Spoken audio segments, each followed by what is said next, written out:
Hey everyone, my name is Matthew Dennis Lewis, and I'm here to answer some questions for you today. The first one being in regards to a tweet that Angela Hill had made about me encouraging her to start fighting.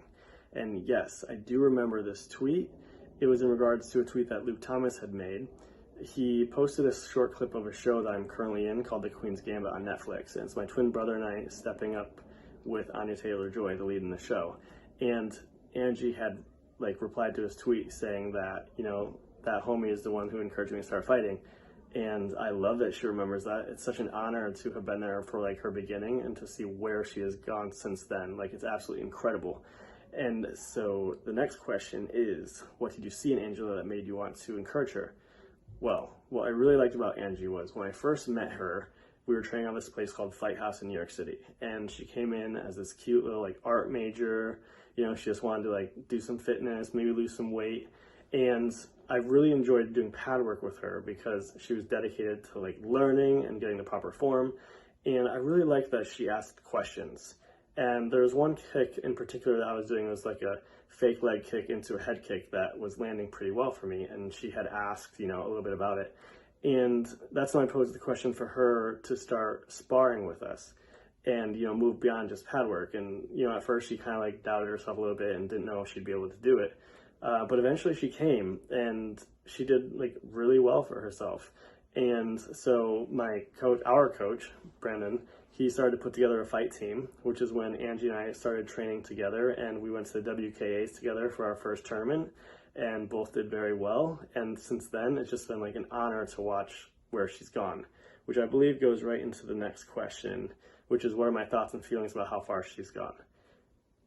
I am beyond incredibly proud of her, to see where she's started and where she is now. She's making huge waves in the sport. She holds records and, she has, the most fights in the shortest amount of time, up there with Cowboy. She's there to prove herself. And I believe that she's doing that wonderfully. And I just can't wait to see where she goes from here. Next question, would I like to act on an MMA related project in the future? Yes, hands down, without a doubt.